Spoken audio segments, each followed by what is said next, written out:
House Republicans and Democrats clashing at the first impeachment hearing for Department of Homeland Security Secretary Alejandro Mayorkas. Homeland Security Committee Chairman Mark Green telling me they're planning to hold 3 to 4 impeachment hearings this month.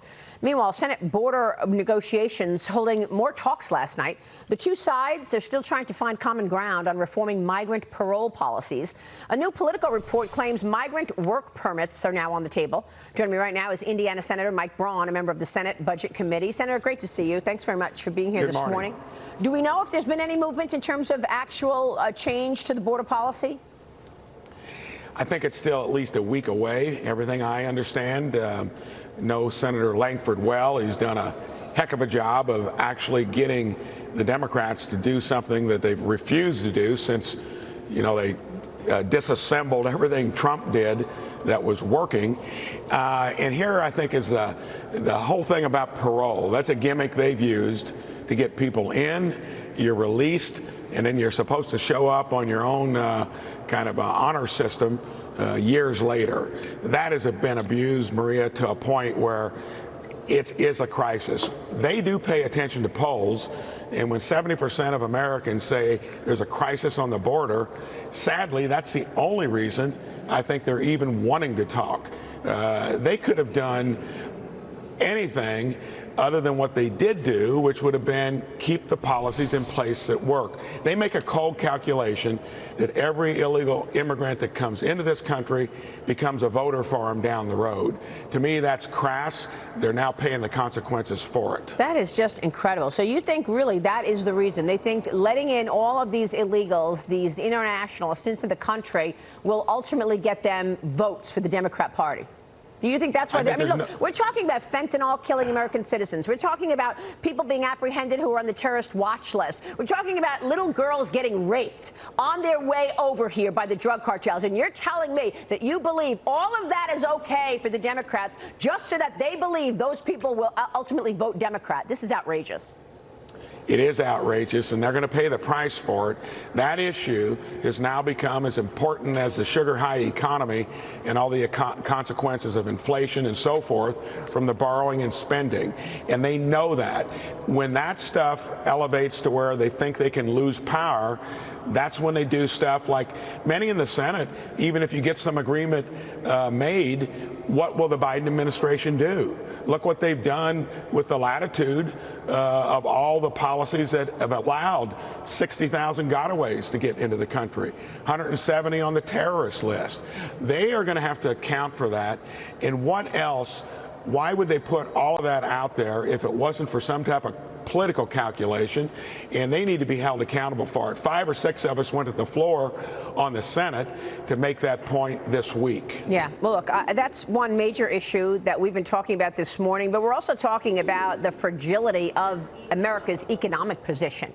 Let's talk about that with $34 trillion in debt right now. House Speaker Mike Johnson now says he's not ruling out another continuing resolution to avoid a government shutdown on January 19th and then another deadline on February 2nd. Some members of the House Freedom Caucus are considering removing him now over his spending deal with Senate Democrats. Texas Congressman Chip Roy says it is on the table, while Johnson says he's not concerned. Your thoughts, Senator?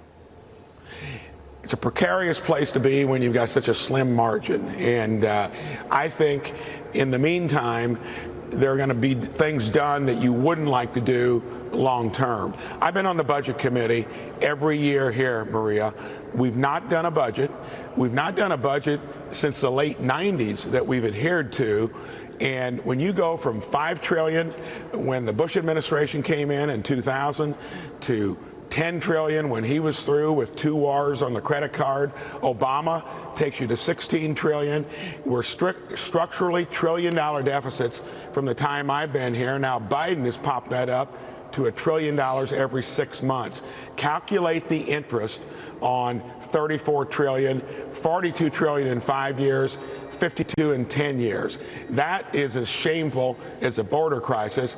I hope the American public wakes up and says something about it November of next year. By the way, yeah, all of that. And who is our biggest lender? China. Isn't that right? They, among other foreign countries, and don't count on that. When you're lending to a place that consumes and spends and shows that there's no limit, the cost of credit will go up minimally. Sooner or later, people won't buy your debt. Well, exactly, and that's what I'm worried about. This is our #1 adversary. Why wouldn't they, in their plans to overtake the United States, try to undermine us economically as well?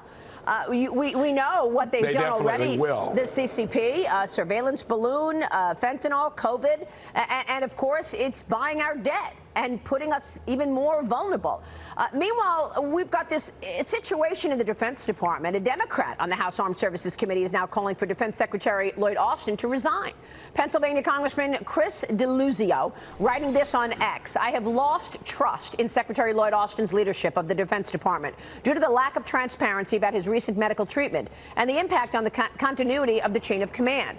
Senator, we've been asking this question since this all came to light.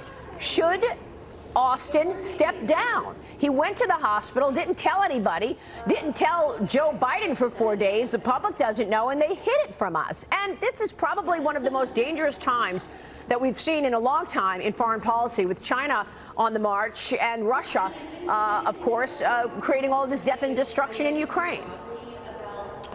Maria, there's no doubt about it. If you've got an organization where one of your top lieutenants, so to speak, your top officers is missing in action.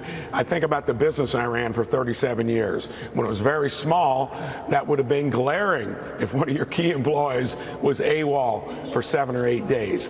As your business gets larger, same thing. And there are always parallels between the real world and this place. Sadly, you try to disregard them. Biden is running a sloppy operation, whether it's on the border, the economy, even within his own cabinet. So, yes, something's got to give. And again, I think this all adds up. Do you want this again for another 4 years? Yeah. Yes, Austin needs to go. All right. We will be watching that. Senator, good to see you this morning. Thanks very much. You bet. Mike Braun joining us in D.C. And thank you, Kaylee McGee.